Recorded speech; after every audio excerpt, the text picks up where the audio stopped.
بەسەرچە. بەڵێ بینەرانی ئازیز سڵاوتان لێبێت نیادگار فایقمەم شەو بە شێوەیەکی ڕاستە و خۆ لە شاری سلێمانیەوە باسی ڕۆژتان پێشکەشەکەم. باسی ڕۆژ لەگەڵ کاک سەردار عەبدوڵڵایە نووسەر و سیاسەتوان مەبەستمان لەگەڵ جەنابیان ئەمڕۆ کە لە دۆخێکین کە ڕێفراندەم کراوە و کۆتایی هاتووە و ئەوەتانی ئەم ێوارەیە ئەنجامەکەشی بە شێوەیەک لە شێوەکان ڕاگەیەندرا لە 72% هاوڵاتیانی کوردستان بە ناوچە کوردستانەکانی دەرەوەی دارەی هەرێم بە ئەوانەی دانیشتووی تاراوگە و هەندەرانن دەنگیان داوە. لەو 72.7یان وتویانە بەڵێ بۆ سربەخۆیی کوردستان. لێرەوە قسەکان لەسەرەوە دەست پێکات ئەم کارتە لێرە بەدوا ببورن ئەبێت چۆن بەکاربێنرێ. ئایا ئەم کارتە قابلی گۆڕینەوەیە بە کارتی تر یاخود هەر خۆی کارتێکە ئەکرێ کاری لەسەر بکەیت و پێویست ناکە مساومەی لەسەر بکرێت لەگەڵ شتی دیکەیە. هەر ئەمڕۆ پەرلەمانی عێراق بە حزوری سەرۆکوەزیران دکتۆر حەیدەر عەبادی کۆمەڵێک بڕیاریان دەرکردووە. بڕیارەکان هەر لەوانە خۆیەک بینێتەوە بۆ نمونە بڵاوکردنی هێز لە ناوچە کوردستانەکانی دەرەوەی ئیدارەی هەرێم و گەڕانەوە بۆ پێش دەی چواری 2014 و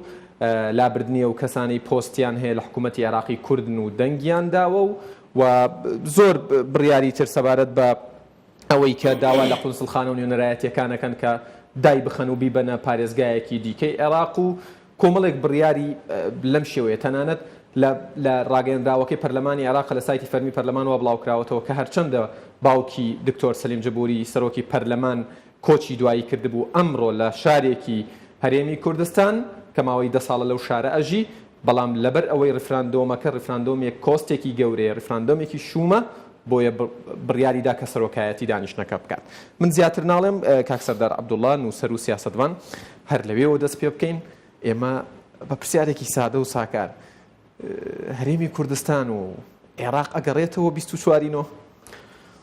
بەیەک وشە نەخێر باشە کە ناگەڕینەوە 24/9 و ئەنجامەکانی شلامان ڕوونا دەرکەوتووە چییە و دەنگدانەکە چۆن بووە بەڵێ سەرکەوتووە سەرکەوتنێکی یانی ئاساییش نەبووە ئەبێت لێرەوە سەرکردایەتی سیاسی کورد چۆن مامەڵە بکات بە پەرچەکردار یان بەهێمنانە و دیپلۆماسیانە. پرسیارێکی زۆر بە دقەتە کاک یادگار پێشەوەی جوابی پرسیارەکەت بە وردی و دقەت بەمەوە دێک دووشت هەیە پێویستەکە بۆ بینەرانی بە ڕێزی ڕوون کەمەوە پەیامێکشم هەیە. بەڵێ من تا ڕۆژانی ئەخێری ئەنجامدانی ڕەفراندۆم گلەیەکی زۆرتان هەبوو هەمووتان کە من دەرناکەوم لەگەڵتان لەگەڵ هەندێک لەو لایەنانە سەرقاڵی ئیشێک بووین دوور لە میدیا و لەوانە بۆەوەی جارێکتر ئیش لەسەر دروستکردنەوەی یەک ڕیزیەک بکەینەوە چونکە ئەرکی گەورە و چارەنووساس چاوەڕێمانە و من پێم وا بوو کە کارتەکە بمێنێتەوە و لە مقابل دەستکەوت و زەماناتی ورد و بەدقەت ئەکرێ ڕەفراندۆمەکە بۆ ساڵێک بۆ 2 ساڵ دوا بخەین بەڵام بە بەشداری هەمومانم قەرارە بدرێ هەموو لایەنەکان بە تایبەتیش دوو هێزی سەرەکی و ئەساسی و گەورەی وەکو گۆڕان و کۆمەڵی ئیسلامی لێرە دەبێت ئەوە بڵێم کە لەم قۆناغا بۆ چارەسەری برینەکان بۆ کەمکردنەوەی درزەکان بە ئینسافەوە دەبێت بڵێم کە شاهیدی دەورەکەیم مامۆستا سەلاحەدین محەممەد بەعادین ڕۆڵێکی زۆر گەورەی هەیە و کە عادەتی خۆی ئەو پیاوە تااقەتی دەرکەوتن و چیوانەی نییە بەڵام بە ئینسافەوە دەبێت بڵێن من پێم وایە ئەگەر پێکەوە بووینایە ڕەنگە دەرەنجامەکان بە جۆرێکی ترەکەوتەوە من بە پێم وایە و بە سیقەواڵێم ئەگەری ئەوەی کە خەیاری دەرەوە بەهێزتر بێ زیاترە بوو ئەو بەدیلە پێکەوە بووینایە عادەتەن شتێک هەیە لە سیاست ئێمە پێڵێن موقفی تەفاوزی موقفی تەفاوزی تا بە قووەت بێ بەرامبەرت تەجاوبی زۆرترە بێت تا موقفی تەفاوزی ضعیف بێ بەرامبەرت هینی نییە استیجابەی کەمترە بێ یەکەم موقفی تەفاوزیمان بە قووەتە بوو تەسەورەکە مجتەمەعی دەولیش و ئەوانەش بە نەوەیەکتر مامەڵیان لەگەڵ کردین دووەمیش لە سەرەتاوە ئەو پیاوە نێشاردوێتەوە کاک مەسعود کە لە مقابل زەمانێکی باشە ئامادەیە تەجیلی بکە من پێم وایە ئەگەر پێکەوە بووینە ئەگەری تەجیلەکەی بە دەستکەوتێکی باشترەوە مەزمونترە بوو ئێستا لێرەوە پەیامەکەم ئاراستاکەم هەموو ئەو برایە و خۆشکانەی لەم کوردستانە بایکۆتیان کردووە هەموو ئەوانەی بە بەڵێ دەنجیان داوە هەموو ئەوانەی بە نەخێر دەنجیان داوە ئێمە کەوتی نەبەردەم دۆخێکی ترەوە من لە نەتیجەیە لە یەکەم ڕۆژ وتم ئەگەر نەتیجەی دەنگدانەکان نەخێر بێ من التزامی پێوەکەم احترام یەگرم و بەردەوامە بم لە خەباتکردن بۆ ئەوەی لە قۆناغێک ترا بیکەم بە بەڵێ برادێک پێ وتم ئاخر وتم کاکەگیان تۆش خەبات بۆ نەخێرەکەی ئاسایی ئەگەر بە بەڵێ دەرچوو تۆش بەردەوام بە لە قۆناغێکی ترا خەبات بۆ بکە جارێکتریش هەر کورد بە نەخێر بێ و هەتا ماوە داوای دەوڵەت و داوای سەربەخۆینەکە ئاساییە من خەباتەکەم و تۆش ئازادی خەباتکی نەتیجە پەیامەکەم وای ئێمە لە بەردەم دۆخێکین پێویستی بەوە هەیە ئێمە لاپەڕەیەکی تازە لە ژیانی سیاسیمان هەڵدەین وەک چۆن ئەم ڕەفراندۆمە بە ئیرادەی گەلی کوردستان لاپەڕەیەکی تازەی هەڵداوەتەوە لە 1970 دانیشتوانی کوردستان بە مەسیحی و تورکمان و هەندێک عەرەبیشەوە کە دەنگی داوە کە هاوڵاتی دەرەجەیەکی کوردستانن 1992 ئەمە دەنگی داوە یعنی ئەمە 1952 60 و ئانەژ نییە دەنگی بە بەڵێ داوە تەقدیری زۆریشم بۆ هەموو ئەو هاوڵاتیەک هەیە کە دەنگی بە نەخێر داوە ئێستا هی ئەوەیە من وەک چۆنە لێ مەگەر نەخێر بۆ ئیلتزامم پێوا کرد هی ئەوەیە کە هەمومان احترامی ئیرادەی میلەتەکەی خۆمان بگرین و دیموکراسی ئەوەیە کە میلەتەکەت قەراریدا احترامی بگری ئێمە دەبێت احترامی ئیرادەی میلەتە بگرین التزامی پێوە بکەین خەبات بۆ چەسپاندنی و ئیرادەی ئەو میلەتە بکەین کە لە ڕەفراندۆما بووە بزانە بەدەست ئێمە نییە منتیقەکە چووە قۆناغی دوای 25 چووە قۆناغی 26 ئەیلولەوە ئەم ململانەیە دوورترە لە ڕەفراندۆمێک کە گەلی کوردستانێکا و هەندێک وای عێراقی قبوڵی ناکەن و هەندێکیان وەکو دکتۆر عەبادی دەبێت بە ئەمانەت و بێڵێن پیاوێکی پەرفێکت و هادی و لەسەرخۆ و دوور لە ئینفعالە و خەڵکی تریشی تایە کە بەنوعێکی ترا دوور لەمانە هەمووی ئێمە لە ناو شتێکی تران کە معقەدە دەرفەتی نی لە شەرحێکم پێوترێ ئێمە لە ناو ململانەیەکیان لە نظامی عالەمیە لێرەوە نظامی عالەمیە گۆڕێ لە سووریا و لە کوردستانەوە نظامی عالەمیە گۆڕێ هاوکات لەگەڵ ڕەفراندۆمی کوردستانیانی باشوورە ڕۆژێک دوو ڕۆژ پێشەوە کەمتر لە 48 ساعت لە ڕۆژاوای کوردستان دەنگەدرێ بۆ چەسپاندنی کیانی کوردستانی لە ڕۆژاوای کوردستان و ڕژێمی سووری ناچارە بێ ئێمە ئامادەین بێن مفاوەزە لەسەر مەسەلەیە بکەین ئێمە ئیتر لەمەوە دوا ئەرکی گەورە دەستکەوتی زۆر گەورە تەحەدای گەورە زەختی گەورەمان لە پێشە پێویستەکە تا 24 تا 25 نوێش ئێمە قسەمان کرد و دەنگ بە نەخێر دەین و بە بەڵێ دەین ئێستا ئێمە چوێنتە قۆناغێک و هەمومان پێکەوە یەک بگرینەوە وەزعەکان چاکەینەوە بەڵێ گلەیەکان هەموو گلەی ڕەوان ئێستا من پێم وایە جارێکتر کوردستان لە هەموو وەزعێک زیاتر پێویستی بە ئیسلاحە لە هەموو زروفێک زیاتر پێویستی بە ئیسلاحە کەواتە بەپێی هەنگاونان بۆ جێبەجێکردن و کار لەسەر ئەنجامی ڕێفراندەمەکە ئەبێ کار لەسەر چاکسازی و دروستکردنی یەکڕیزی و تەنانەت دروستکردنی یەکدەنگی لەگەڵ بەشەکانی دیکەی کوردستانی بکرێت بەتەکید ئەوە جەناب لەبیرتە من هەر لەم بەرنامەی جەناب تو لەم کەناڵە چەند جارێکەوەم باس کردووە بەداخەوە وەختە اتهامەکران بە شاعریەت من شاعریەت شەرمەزاری نییە بۆ وەکو سیاسیەک شانازی بەوە کەم کە پێم وتراوە سیاسیەکە بە ڕوحی شاعر یعنی ئەگەر سیاسی ڕوحی شاعری نەبێتە بێتە جەلاد یا بێتە قاچاقچی بۆیە من پێم وایە ئەو پرۆژەی کە هەم بوو وە کاتی خۆشی لەگەڵ بەڕەحمەت بێکاک نەوشیروان و لەگەڵ جەنابی هەواڵ جەمیل بایەک لەگەڵ کاک مەسعود لەگەڵ سەرۆکی حیزبەکانی تر ئەو مەسئلەیەمان باس کرد کە پێویستەکە ئێمە ئێستا لە هەموو کاتێک زیاتر پێویستمان بۆ ئیتفاقێکی چوارپارچەیی هەیە ئەم منتیقە گۆڕانکاوری بەست گەورەی بەسەرادێ ئەم دۆخە دەرفەتی گەورە و مەترسی گەورەی بۆ ئێمە هەڵگرتووە بۆ ئەوەی میلەتەکەمان لە مەترسیەکانی پارێزین و دەستکەوتە گەورەکان بەدەستبێنین پێویستمان بە ئیتفاقێک هەیە ئیتارێکی گشتی استراتیژی هەیە جارێکیان بانگەشەم بۆ کرد لە هین بکرێت لە شنگال بکرێت دوای ڕزگارکردنی شنگار هەر لەم کەناڵی ئێوە بانگەشە بۆ کرد ئێستا دەرکەوت ئەمە نەک شاعیرانە نیە ئەمە ضرورەتە ئێمە لەم حەسارەیە ئەوە تا ئەو خوشکوبرایانەمان لە ڕۆژ ئاوا ئەوانن ئامادەن بێن شەڕشمان لەسەر بکەن و ئامادەن دەریان بڕیوە ئێمە لە نەتیجەیە عمقی استراتیژیمان ڕۆژ ئاوای کوردستان و ڕۆژهەڵات و ئەو خۆپشاندانە گەورانەی کە لە ڕۆژهەڵات هەیە ئەزانی وچ عمق و چ قودرەتێکی گەورە و چ کارتێکی گەورەی پشارە بۆ ئەوەی ئەم ئێرادە گەورەی ئەم باش ئەوەی ئەوان دەنگیان بە بەڵێدابێ هێندە دڵگەرم و هێنجە بە جۆش و خۆش ئەوە لە ڕووی ئێستا من تەنها لە ڕۆ معنەویەکەوە باز ناکەم بۆکو کارتێکی سیاسی دەوڵەتێک لە ناو خۆیان ببێ بە مزاهرات بۆ مەسئلەیە ئەوە بێتە کارتێکی فشار لەسەر ئەو دەوڵەتە تۆزی خیارەکانی خاوە کاتەوە یعنی مە مەسئلەیەکە من تەنها لە ئاستی یەکپارچەیی و دووبارە هەستکرد دووبارە دروستکردنەوەی ڕوحیەتی یەک وڵاتی و یەک ئێرادەیی ئەمە عمقی استراتیژیە بەڵام من باسی شتی سیاسی عملیەکەم کە ئەمە وەکو کارتێک چ کاریگەری هەیە بۆیە ئێمە پێویستمان بۆیە جارێ بەر لەوەی قسە لەگەڵ لەسەر ئەوە بکەین لەگەڵ بەغایە چۆن مامەڵە بکەین پێویستمان بۆیە چۆن لەگەڵ خۆمانە مامەڵەکەین ئەم چاکسازیە پێویستی بەچی هەیە بزانە من هەموو جارێک گوتومە یەک ڕیزی ئەم قسەیم لە کۆبنەوەی داخراوی قیادات زۆر کردووە یەک ڕیزی پێویستی لەسەر دوو پایە وەستاوە پایەکیان چاکسازیەکی ڕاستەقینەیە لە وڵاتە بیکەین پایەکیان شەراکەتە ئەم کوردستانە دەبێت لەسەر بنەمای شەراکەت بچێ بەڕێوە چۆن داوای شەراکەت لە بەغاکەین پێویستەکە لەم وڵاتەش لەسەر بنەمای شەراکەت چێ بەڕێوە لێرەوە من پێم وایە هەموو برینەکانی ڕابردوومان من ناڵێم یەکسەر دایەخین بەڵام بین بە ڕوحێکی مەسئولانە دانیشین لەسەر مێزی گفتوگۆ ئەم لایەنانە بەیەکەوە پارتیە گۆڕانە یەکێتیە کۆمەڵی ئیسلامیە یەکگرتووە حیزبە نیشتیمانیەکانی ترە لە بە تورکمان و بە مەسیحی و بەوانەوە کە هاوکاریان لەم دۆخە کردووە ڕۆڵی گەوریان لە مەسئلەیە گێڕاوە ئێمە دەبێ بین کار لەسەرەوە بکەین جارێ بگەینەوە تێگەیشتێکی استراتیژی بۆ خۆمان بۆم پارچەیە لێرەوە ئەنتڵاقین بۆ تێگەیشتێکی استراتیژی بۆ چوار پارچەکە بەیەکەوە باشە کاک سەردار با قسەیەک لەسەر پەرلەمان بکەین تۆ وتە با جارێ باسی ناوخۆ بکەین چۆن ئەم شتانە ڕێک بخەینەوە پەرلەمانی کوردستان لە ئێستادا هەر لە زمنی پەیامەکەتە پەیامێکش بنێری بۆ بزوتنەوەی گۆڕان و کۆمەڵی ئیسلامی کوردستان ئەتوانێت ڕۆڵی هەبێ لە بەیاساکردن و دانانی پارێزبەندیەک لە چوار دەوری دەستکەوتی ڕفراندەمی سەربەخۆیی ئەو برایانەی گۆڕان داواکارییان هەبوو داواکارەکە گونجاو و ڕاست بوو ینی کە پێویستی بە کۆبوونەوە و اتفاقی سیاسی هەیە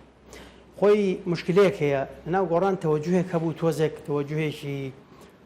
تۆزێ سەرچیخ بوو تۆزێک زیادە ڕەویتیا بوو لە ساڵانی ڕابردووە ئەو وەختە بەشێکی زۆری قیادەکەی بە ئەمانەتەوەڵم ئێمەمانانی ژەمانت ئەم کێشەیەکی سیاسی ئەم دۆخی ئێستاهمانە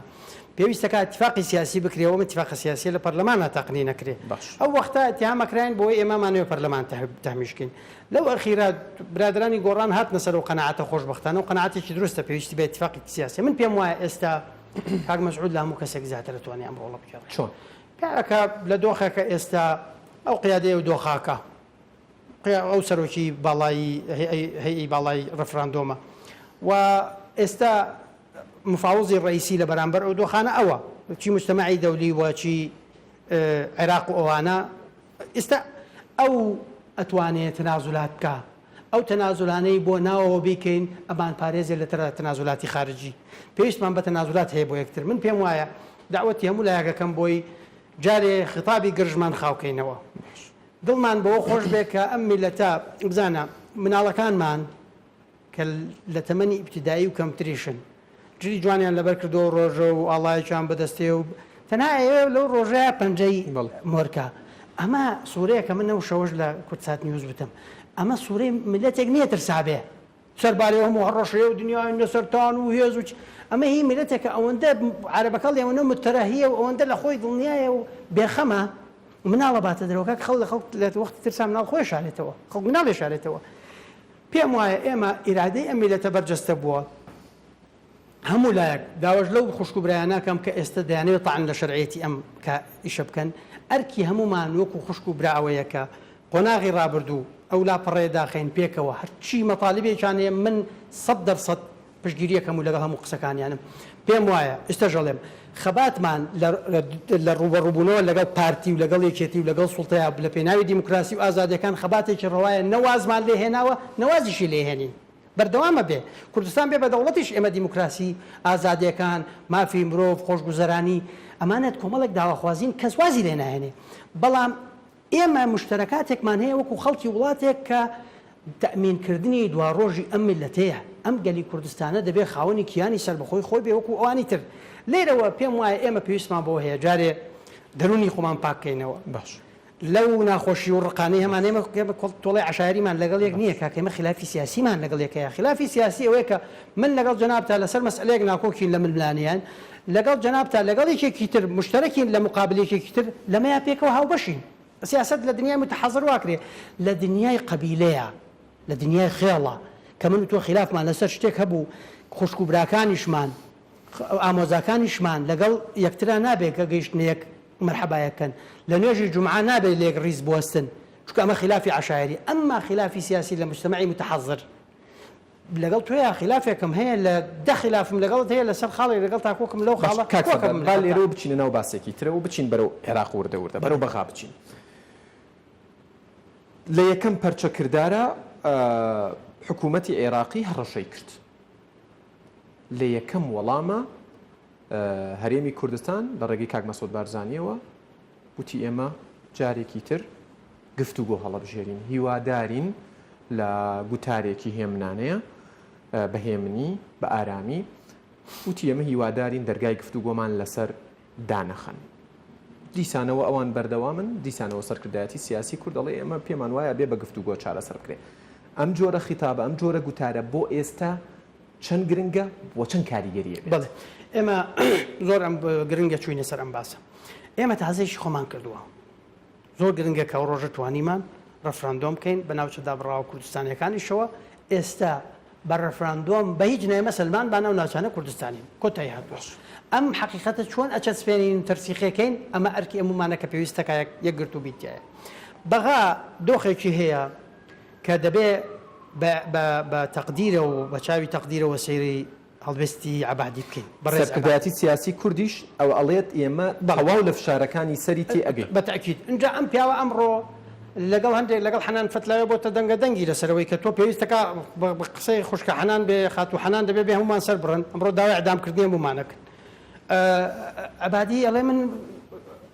لەگەڵ هاوڵاتی خۆماوە تەعامل ناکەم و بەبێ هێز بەبێ بەکارهێنانی هێز ئەم دۆخە دەمەوێت کۆتایی پێبێنم و دەستورە چەسپێنم. ئەزانی خەڵکی تریش هەن لە عێراقا لە نەتیجەیە ئێمە و ئەم خوشک و برایانەمان کە ساڵانێکی زۆر پێکەوە سەدام شیعە و سونە و کوردیشی ئیبادە کردووە. طبعاً کورد ویستێتی هەڕەشەی وجود سڕینەوەی وجودی لەسەر بۆ لەبەرەوە نییە کە معارضی ڕژەمە لەبەرەوەی کوردە ویستێتی کورد لە ناوبەرێ لەسەر ئەوان زەختی هەبووە. ئێستا دۆخێک هاتوۆتە پێشەوە ئێمە دەبێت ئیش لەسەرەوە بکەین دوا ڕۆژ دراوسەیەکی باشی ئەم دەوڵەتە بین. هیچ شتێک ڕامان نەکەشێتە ناو ئیستیفزازەوە. ئێمە نابێ ئیستیفزاز بین چونکە هەندێک جیهات و هەندێک وڵات ئیشی بۆیە ئێمە ئیستیفزازێک بکەین و ئەم دەستکەوتەی چەسپاندومانە و بەدەستمان هێناوە لەباری بەرن. دەمێ بڵێم ئێمە دەبێت بۆ پەڕی لەسەر خۆی بە حکمت بە حینکەیەکی زۆر بە تەحمل بە سەبرێکی زۆر نابێت کەس ئیستیفزازمان بکە بەردەوام جەختمان لەسەر چی بێ لەسەر دیالۆگ تاکە ڕێگەمانە بۆ چارەسەری کێشەکان. دەبێ بڵێم چی سوورەکە ئاواکەوێتەوە. گەلی کوردستان شەڕەتفەنگی نەکردووە، ئیهانەی نەکردووە، جنێوی نەداوە، کەسی دەر نەکردووە، بە سەدان هەزار عەرەبی لە باوەش گرتووە و ئاوارەیە و گرتوێتی خۆی. ئەزانی لەو گروپانە زانی لەناو هەندێک مسەقفینی عێراق مناقەشا کرێ پێڵێت کوردستان واوە پێڵێ تۆ خۆت نایاڵی نازەحەکان بگەڕێنەوە بۆ هەندێک مەناتق بۆ هاتووی باسی کوردستانەکەی کە سەدان هەزاری ئێمەی داڵدەداوە. ئەم دیسان لە پەرلەمان باسییان بڵێ ئەم ڕوحە هەیە. ئێمە دەبێت ئەم ڕوحە کەسب بکەین ئەمانە کە لە عێراقن خوشک و برای ئێمان. شتێکی حەزەکەم ڕای تۆشی لەسەر بزانم. دوێنێ هەر لەم بەرنمەیە پرۆفیسۆر دکتۆر دلاوەر سەرۆکی دامەزراوەی مێری وتی هەموو بژاردەکان لە نێوان هەولێر و بەغدا کاتی و موقەتن جگە لە بەرکەوتنی چەکداری و بژاردەی هێز نەبێت کە نابێت ڕووبات کەواتە کورد نابێت بە هیچ شێوەیەک بگەێنێتە ئەوێ. من ئەزانی طبعاً کورد نابێ بگەێنێتەوە نابێ ئیستدراج کرێ نابێ پەلکێش بکرێ نابێ ئیستیفزازمان کەن. بەڵام لە نەتیجەیە خوا نەخواستە ئەگەر بوو من جارێکیان تووشی مناقەشەیەک بووین لەگەڵ بەڕێز مالکی سەرۆک وەزیران بوو هێزی بەرەو سنجار جوڵاند بوو قسە کراوچی و هێزە جوڵێن تو بکاکە مێ دژی شەڕی قەت لەگەڵ شەڕ نیم و تەقدیسی هەموو قەترە خوێنێکی هەموو مرۆڤێکەکەم بە کورد و عەرەبەوە شیعە و سونە و مەسیحی و تورکمان و هەموویەوە خراپە بەس ئەگەر شەڕ بێ لە مەسلحەتی منە. وتی شلون؟ وتم عراق بێتە یوغۆسلافیا دابەشە بێ و کوردستانە بێتە دەوڵەت. 2013 بۆم قسانەمان کرد لە کۆبنیەکە وتم من دژی شەڕم بەڵام هەر زۆر مەسڵی شەڕ بکەی ئەهلەن بالحرب. بەڵام کاک سەر نابێ ئەزانی کاک یادگارەمێ بڵێم چی بزانم من دژی شەڕم و نابێ ڕامان کێشنە ناو شەڕەوە بەڵام نابێ ملێتەکەشمان بترسێنین. ئۆی ئەوە سنوورەکە والیەکەن ئای کورە تیارەکە نازام چی کورە لەولە کاکە ئەم میلەتە سەردەمانێک هیچ پشت و پەنایەک و کەسی نەبووە هیچمان نەبووە نەترساوین. ئەم میلەتەیەکە لە ئازاترین میلەتەکانی دنیایە. نووسەرێکی عەرەب ئەمڕۆ لە بابەتێکە نووسیوێتی ئەڵێت حکوومەتی عێراقی ئێوێ بە سیاسەتی ئەلعەسا لیمەن عەسا بەڵێ لەگەڵ حکوومەتی هەریان بجوڵێتەوە دار بۆ هەر کەسێک لەسەر خەتە گشتێکە لاچوو گەڕایاڵی نەکرد. لە بڕیارەکانیشە وا دەرەکەوێت دیسان کورد چۆن مامەڵە لەگەڵ ئەمەیاکە ینی بۆ نمونە ئەگەر ئەو هێز ببا بۆ کەرکووک بێوێت کێڵگەنەوتیەکانی باکوور بخاتەوە ژێڕەکێفی خۆی ئەو ناوچانەی پێشمەرگە خوێنی لەسەری ڕژا و شەیدی لە پێناوێدا بە زۆر لی بسەندرێتەوە کورد ئەبێ پەنابرێتەوە بەر ئەمریکا زانی کورد یا چی بکات کورد دەبێ هەموو کارتەکانی خۆی بخاتە کار هەموو کارتەکانی کارتی دیبلۆماسیە کارتی مرۆیە کارتی ئەلامی هەموو کارتەکانی دەبێ بخاتەوە کار بەڵام تۆ خیارت خیاری ئاشتی و دیالۆگت هەیە کە دێتە سەرت کە دائەنیشی یان ڕاکەی بۆی چۆڵەکەی ئەمە پێی ناوترێ خیاری ئاشتی ئەمە پێوترێ ڕاکردن پێوترێت ترسنۆکی ئەمە ناوی تری هەیە نامەوێت بێڵێم لێرە لەبەر ئەوە تۆ دەبێ هەموو هەوڵێکت بخەیتە کار بۆی دووچاری ئەو وەزع نەبی ئەو وەزع ماڵوێرانی تایەکی تایە بەڵام لە نەتیجە هاتە سەرت نابێ خۆشی لێ بدزیتەوە لە نەتیجە هیوادارم نەگاتە ئەوە بەڵام کە گەیشتەوە کاک یادگەر من زۆر دژی ئەو قسەیە بووم کاوترا وەڵڵا هەندێک کەسیش بەهینەوەیان بێت بە تەوسەوەیان بێت ئەڵێن لە جاتی هەموو جیهان شەڕی پێشمەرگە شەڕی داعشەکە من قەت نەموتووە لە جاتی هەموو جیهان شەڕی داعشەکە لەو زۆر زیاتر وتو ئێستێژی لێمەوە کچی کوڕ و کوڕی کچی کورد و کوڕی کورد لە پێشمەرگە و لە شەڕوانی و لە گەرەی لایەوە لەسەر ئەرز و لە مەیدانە لە جیهاتی جیهان شەڕی نەکردووە قیادەی جیهانی کردووە جەنگاوەری کورد بە شەڕوان و پێشمەرگە و گەری لایەوە بە کچ و کوڕیەوە تاکە جەنگاوەرێکە لەسەر ئەرز ئەفسانەی داعشی تێکشکاندووە بە کێ ئیترسێنی تۆ بەچی ئیترسێنی ئەم قسان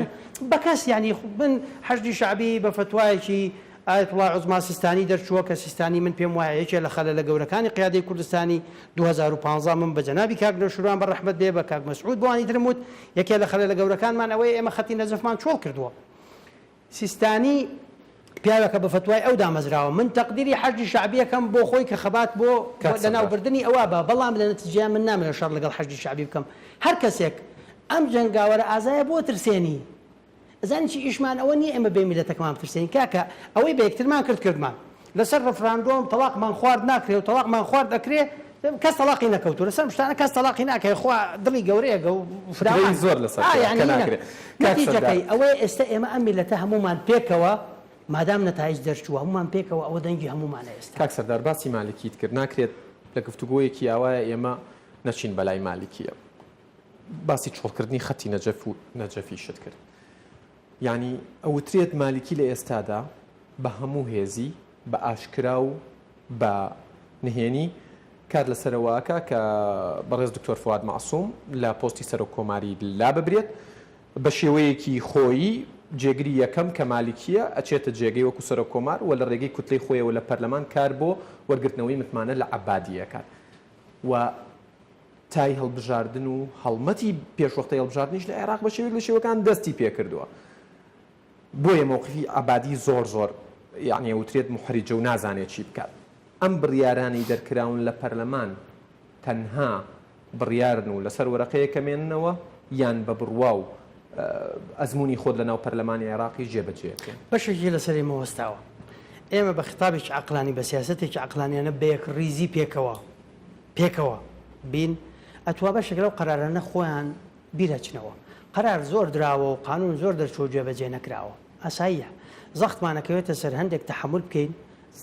مووقفی جیهانە گۆڕ هەر ئێستا مەجموعەیەک وڵات هەیە کاکەمە قسەیەک هەیە زۆر جار لەم ڕۆژانە کردومە ئەم وەزعانە ئەگەر قابلی تەشەنوجی گەورە بێ ڕوسیا دەوڵەتێکی عوزمایە سەری لە تێک 4 میلیارد دلار ێنێ فڕێدا تام دەشت لەگەڵ حکوومەت هەیرەمە عەقدی نەوتیەکە ڕۆسنەفتەیەنی عەقدی نەوتیەکە و خەتی 30 میلیارد مەتری سێجا لە ساڵێکە نەتیجە ئەزانی قەزەی کورد هیوادارم تووشی هیچ فیشەکێک نەتەقە یەک فیشک بەڵام بتەقێ ئەم مجتەمع دەولی ئاوادانان شێ سێرکرد بێ من طبعا لەگەڵ ئەوەش نیم کە باسی ئەمە کرێزانی بۆ ئێمە دەبێت میلەتەکەمان ڕابێنین پشتبەستوو بە ئیرادەی خۆی بە خەبات و بە قوربانیدانەکانی خۆی ئامادە بێ بەبێ هیچ پشتگیریەکی جیهان خۆی داکۆکی لە خەونی خۆی و لە مافی خۆی کەمتر لە 2 خولەکم ماوە 2 پرسیاریشم ماوە ئەگەر بە کورتی و پوختی وەڵام بیتەوە زۆر سوپاس دەکەم کورد چۆن هاوسەنگی نێوان رووسیا و ئەمریکا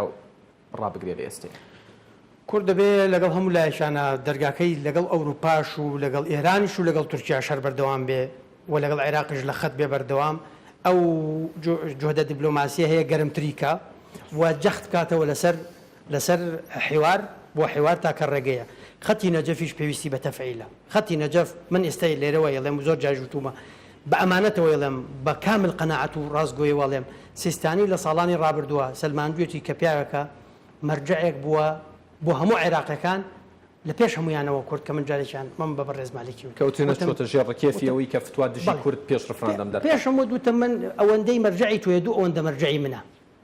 جارێکیان پێم دوتە مەزانی بەڵگەشم هەیە کە مەرجعێکی تایفی نییە وتم لە هەموو خلافاتی کوردستان لەگەڵ توێە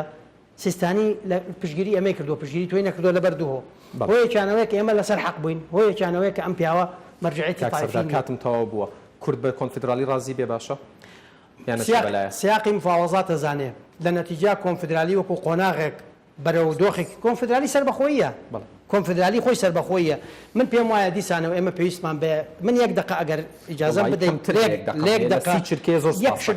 هەموو ئەو برادرانە بۆی بڵێم ئێمە چۆنە بێم ئەم کەیسانە جاکەینەوە لە یەک خلافاتی ناوخۆیمان مەسئلە گەورەکان ئێمە ساڵی 2010 گۆڕان فراکسیۆنی گۆڕان بووین قەرارماندا بوو دەنگ بە مام جەلال نەدەین بۆ سەرۆکایەتی کۆمار لە 23 دەی 2010 کۆبوونەوەیەک بوو بە حزوری هەموو قیاداتی کوردستانی 50 کەس بوون ڕوبەڕوو هیوادارم تەمەنی درێژ بێ مام جەلال سەحەتی باش بێ و بێتە ناومان وتم جەنابی مام جەلال ئێمە قەرارمان ناوە دەنگ نەدەینێ و دەنگیشت نادەینێ 2 هەفتە 3 هەفتە دوای ئەوە کەوتینە دۆخی بەردەم دۆخی دەنگدانەوە هەستم بە تەریقبوونەوەیکی گەورە کرد ئەم دۆخە تێپەڕێ ئێمە بە نەوەیەکی تر لەولاوە ئۆباما فشارەکە و لەولاوە تورکیا فشارەکە و نابێ مام جەلال بێ و بێ عەلاوی بێ من ئەوە کاک دکتۆر نەجمەدین کەریم و کاک خالیشوانی شایەتن کە جوهدی من وای کرد گۆڕان دەنگ بە جەنابی مام جەلال بدا و ئەو شەوەش عێراقیە هەموو قاعەکەیان تۆڵ کرد ئەگەر گۆڕان لە قاعەکە دەرچوینایەتە دەرەوە نیساب تەواو نەبووە شکاین لە دوای ئەوە بینی من و مام جەلال لە ئاستی شخصیات تا آخر ئێوارەی کە تووشی ئەو وەزع صحیح خراپە بوو خراپترین پەیوەندی شخصیمان هەبوو ئەم مەسئلانەی لە کوردستانە خلافمان لەسەری هەیە بەردەوام و ڕەوایە و ئەبێ بەردەوامیش بێم خەباتە بەڵام خەبات دەمانەیە هاوڵەشە لەوێ لە بەغا لە تاران لە شوێنی تر نابێت تێکەڵیکەین سپاس بۆ جەناب و بۆ بینەرانی بەڕێز نووسەر و سیاسەتوان کاک سەردار عەبدوڵڵا زۆر سپاس بۆ دەرفەتە سپاس بۆ زانیاری و ئەو پێشنیاز و استیشارەکانیش کە لە بەرنامەکە خستە ڕوو مادوونە بن و هەر هەبن بەڵێ بینەرانی ئەزیز باسی ڕۆژ کۆتایی هات ماڵی و کوردستان ئاوادان بێ خواتان لەگەڵ